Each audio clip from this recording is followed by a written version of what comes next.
y de ahí entonces se pasó aquí casi a la mitad del pueblo donde hoy estamos, que es ahí al lado del tanque Nueva Colombia. Ahí solo se alcanzaba a enterrar como 9 cadáveres, y el padre de la época dijo, no, queda muy cerquita porque este pueblo tiene que crecer. Esos cuerpos hay que moverlos, esperemos que lleguen los 5 años y se trasladó para donde hoy está, que es el cementerio Santa Ana frente a la base militar. Se hizo dos cementerios, uno para los católicos y otro para los cristianos. Usted va ahí, se da un paseo, y el de los católicos en la época, es decir, casi que en la inauguración al año, casi estaba ya por la mitad, y el otro tenía solamente como 3, 4 cruces, el de los creyentes, de los cristianos. Entonces ahí nomás se miraba cómo era la violencia, y todos por muerte violenta. Eh, Hoy día ya en Solita nos morimos de viejos, como dicen, de enfermos, pero en esa época era por, como dice mi mamá, por pulmonía. Y era muy curioso salir de Solita hacia la capital de Caquetá o fuera del departamento. A mí me pasó muchas veces que mis suegros viven en Neiva, entonces yo viajaba con mi esposa, mi hijo mayor, y en ese tiempo se transitaba por donde hoy estamos transitando, por la vía Resinas, por la carretera vieja.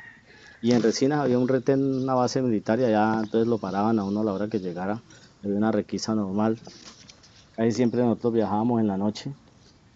Y cuando mi hijo se despertaba y de pronto miraba a los soldados, decía, uy papá, por aquí también hay harta guerrilla. Y eso pues era una cosa, y ahí se le arrimaban, que venga, ¿y por qué guerrilla? ¿Y dónde vio guerrilla? Y no sé qué. Empezaban a preguntarle, y el pequeñito como de 4 o 5 añitos, entonces le empezaba a contar, dijo, sí, no, es que allá en la casa, allá pasó la guerrilla. ¿Cierto que ustedes son de la guerrilla? Entonces ya empezaban las preguntas, bueno, ¿ustedes de dónde vienen? ¿Quiénes son? ¿Qué hacen? No sé qué. Ahí nos tirábamos otra media hora, otra hora, aguantando frío, porque allá era un frío impresionante en la madrugada, a raíz de los comentarios de mi hijo. Y es que en esa época efectivamente la guerrilla era la que imponía el orden, ¿no? Eran los de las armas. Las mujeres no podían, la mujer que consiguiera un amante tenía castigo por ponerle los cachos al marido. Tenía un castigo, era irse a trabajar a las carreteras que se hacían en la región, y fuera de eso tenía que pagar una multa de 500.000 pesos. Los hombres que pusieran amante también tenían castigo y tenían que pagar una multa. Los que se inventaran un chisme tenían castigo, tenían que irse a trabajar mínimo un mes y pagar una multa también a las carreteras de la zona. Los ladrones y basuqueros, si eran de buena familia, es decir, porque esto se presentaban entonces que no, que es que el hijo de don Julano, por ahí lo vimos metiendo vicio, entonces, bueno, se le respeta la vida, pero entonces tiene que pagar una multa y tiene que irse a trabajar. Si no era de buena familia y estaba, muy posiblemente nos lo encontrábamos en el río. De eso yo tengo una muy mala experiencia de todos esos cuerpos que pude. En año y medio casi yo recogí 113 cuerpos, y de esos 113 cuerpos casi que 40 cuerpos tuve la oportunidad de rescatarlos del río Caquetá. En esa época estaba el doctor Julio Emiro Rodríguez acá en el hospital, que era el que me ayudaba con las necrocias, y nos íbamos, los primeros cuerpos pues caímos como en la novatada, decía él, porque íbamos, los traíamos y los metíamos al hospital, y un cuerpo cuando saca el agua no huele a nada, pero a la media hora que está en lo seco, eso es un olor que 1, 2, 3 cuadras. Y entonces el médico dijo, no, yo le colaboro, Mauricio, pero entonces hagamos esos levantamientos y esas necrocias en las playas, cerca donde los encontremos. Y así era, entonces nos llevábamos una media aguardiente, un Vivaporú, tapabocas, guantes largos, y eso era impresionante porque llegábamos a jalar un cuerpo, muchas veces nos pasó, y a veces iba mi esposa a colaborarme, y usted cogía el cuerpo aquí y se quedaba con toda la carne y le quedaba aquí el hueso, o jalarlo para echarlo al bote o por jalarlo para echarlo a la playa, se quedaba con los pedazos de carne, o se arrancaba el brazo o la pierna. Era una cosa impresionante. Muchos de esos cuerpos que encontramos en el río también, los que no estaban así, entonces tenían su letrero. que la FARC lo había matado por ladrón, porque no había pagado una deuda, porque, es decir, ellos dejaban el letrerito. ¿Por qué, por qué era esa? Porque había robado a otro de los que manejaban los negocios de la coca. Es decir, casi siempre dejaban su mensaje cuando era la guerrilla y los dejaban pues para que los encontraran. Es decir, que esos más o menos tenían o eran de la familia o eran gente de la que venía de afuera, pero que querían que la gente, los familiares recuperaran el cuerpo, entre otros.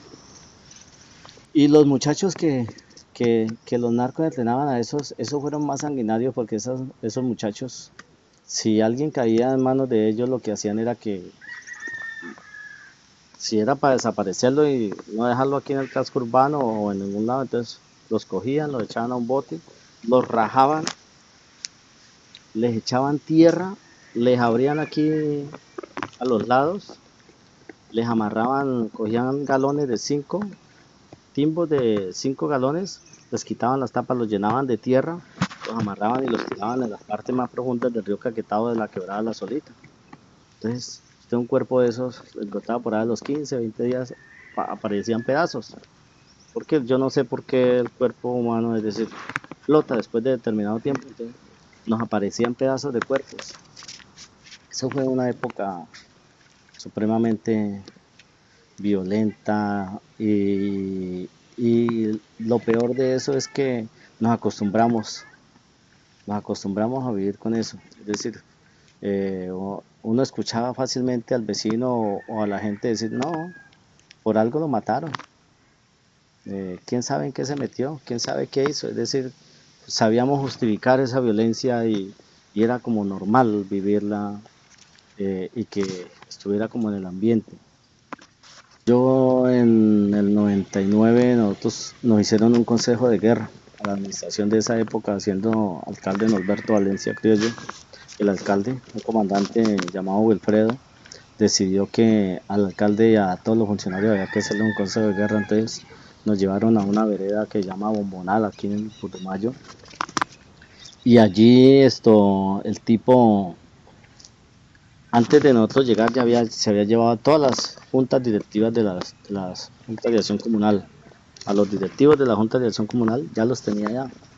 Entonces el tipo cuando llegamos, él simplemente dijo, vea, aquí llegó la administración y lo que vamos a hacer, como el alcalde estaba algo así como recién posicionado, no recién posicionado, ya llevaba como 6 meses. Entonces dijo, el tipo presentó una propuesta de 10 hojitas, dijo el comandante, presentó una propuesta de 10 hojitas que es su plan de desarrollo, dijo, pero aquí lo vamos a hacer entre todos. Y fueron 3 días allá, entonces, ¿qué querían los campesinos? En educación, en salud, y era de obligatorio cumplimiento, no se podía decir que no. Entonces nos metieron a cada uno de los funcionarios en determinadas mesas para que estuviéramos ahí como coordinando, tomando apuntes, organizando eso. Y cuando ya se acabó todo eso, entonces el tipo nos empezó a pasar uno a uno allá en la tarima que se había armado, se había improvisado con el ánimo de que el secretario de gobierno lo dejamos o que siga. Se le preguntaba a los, a los campesinos y así pues, es decir, cuando cada uno de nosotros pasamos y dijimos por qué tenían que dejarnos y por qué tenían que darnos la oportunidad de eso, cuando nos bajamos y nos metíamos debajo de la tarima, nosotros nos abrazábamos y nos poníamos a llorar porque no se sabía, eh, la gente nos escuchaba, pero al final ellos se reunían y tomaban la decisión, sí, sí, y tenían que decirle al tipo sí. El último que pasó fue el alcalde y el comandante llegó y le dijo a los de la comunidad, les dijo, yo traje a Norberto acá porque quiero ajusticiarlo porque no me ha cumplido y no ha cumplido sus promesas de campaña. Pero le voy a dar la oportunidad a ustedes de que lo escuchen y que nos digan si sí o no sigue el hombre. Y el tipo se subió allá, Norberto se subió allá, se puso a llorar y después sí se puso a intentar explicar por qué tenían que darle la oportunidad de eso. Cuando entonces sacaron a 3 miembros de la comunidad para que nos leyeran el veredicto de cada uno. Eso era una cosa de quienes conocimos o quienes supimos de lo macabro que era Wilfredo y el tipo ahí con una pistola negra así grandota en la mano. Eso era una cosa de terror, de miedo, porque sin saber qué decisión había tomado la comunidad. Entonces cuando no, Mauricio Niño, hemos considerado que no sé qué, qué tal, no, que debe mejorar, que mire que cometió estos errores, porque empezaban como con lo malo. Y después sí, entonces usted empezaba ya como a temblar, a sudar, y cuando eso pasó, se presentó algo muy curioso y la semana que eso que nos sucedió, el día anterior antes de llevarnos a ese sitio, había entrado el coordinador, el promotor de la UMATA. Y el tipo se posicionó el día de hoy, al otro día nos llevaron a todos. Cuando volvimos, Hermídez Toledo, que es un amigo y que es docente actualmente para el lado de San Vicente, él le dijo al alcalde, no, yo renuncio, dijo, yo me voy, yo ya sobreviví a esto, dijo, sin saber que me llevan para allá, porque cuando a él lo invitamos a eso, porque le dijeron al alcalde, tiene que llevarlos a todos, nosotros le dijimos que íbamos para un paseo, pero cuando él llegó al bote, se dio cuenta que todos llevábamos botas, hamacas, cobijas, y dijo, ¿y por qué van para un paseo y llevan todo eso? Dijo, yo voy con un él llevaba sombrero, él llevaba mecato, él llevaba... Entonces fue muy curioso y cuando salimos de allá, Hermídez llegó aquí al pueblo y él empacó tan y vino y le dijo al alcalde, yo renuncio, me voy, porque yo no aguanto esto. Sin embargo, lo convencimos y el tipo que quedó con nosotros 2 años y medio más en esa época, pero en Solita pasaban muchas cosas, hasta eso, hasta hacernos consejos de guerra o no sé, así lo llamaba el comandante. También se daba que yo siendo inspector, no sé si esto lo pueda contar o no, pero siendo inspector apareció un comandante que dijo, a este pueblo hay que organizarlo, y el tipo en alguna reunión en el parque principal dijo, a este pueblo hay que organizarlo, dijo, yo he sido alcalde, he sido concejal, he sido diputado y esto no puede seguir este desorden. Y era que la gente en la época sacaba los andenes hasta donde ellos querían en la calle y invadían los andenes con la venta de sus artículos, de todos los negocios y todo eso. Y los carros organizaban donde querían. Y donde hoy es el parque principal, eso estaba lleno de casetas de comida, de trago, de eso. Y en toda la mitad al frente de donde estaba hoy el tanque, eso ahí era la morgue en la época. Entonces cuando usted metía por la mitad del parque, llegaba y entraba y a la mitad encontraba los tablones donde estaba la morgue y muchas veces pues encontraba cadáveres ahí, porque solita era normal encontrar el fin de semana o entre semana mínimo un cadáver ahí. Entonces su época me dijo, güey, señor inspector, necesito que saque una resolución así, le voy a dictar. Y empezó, donde se le comunica a los comerciantes, a los habitantes del municipio de Solita que deben recortar todos los andenes, máximo 1 metro, mínimo 80 centímetros al frente de sus casas. Y eso había gente que está con 2 metros. Vamos a darle un plazo de 5 meses. A los 5 meses el tipo volvió y me dijo, bueno, ¿quiénes han cumplido? Yo le dije, no, pues hay unos que ya han cortado, otros no. Dijo, y se fue y se dio una vuelta por todo el pueblo. Dijo, no, dijo, hay un poco que no, dijo, necesito que consiga un bulldozer. Inspector, hable con el alcalde y que le consiga un bulldozer para dentro de 8 días. A los 8 días ese bulldozer estaba ahí al lado de la alcaldía y el tipo vino y le dijo al del bulldozer, dijo, sígame. Y donde habían andenes largos. Hola mi señora, ¿qué pasó? Que no fue que la notificaron que había que cortar el andén. Sí, sí, pero es que no he tenido. Dijo, bueno, entonces yo le voy a colaborar. Hágale, mijo. Y cogía con el bulldozer y eso pues las paredes se agreteaban y todo porque con esa máquina. Y eso ahí sí toda la gente empezó a cortar y así se organizaron las calles de Solita.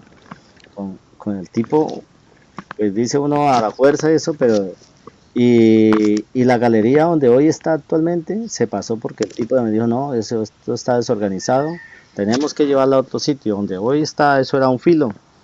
Y le digo al alcalde, contrate un bulldozer y limpie todo eso ahí y vamos a pasar la galería para allá, vamos a reubicar a los vendedores, a todo el mundo. Y ahí se hizo y se desocupó el parque, dijo, hay que organizar un parque para la gente en este pueblo. Y eso logró en su época, en la primera administración. El centro está pavimentado también por lo mismo. El tipo dijo, ¿cómo no vamos a pavimentar tanta plata, tanta cosa? Los comerciantes son los que lucran de todo este.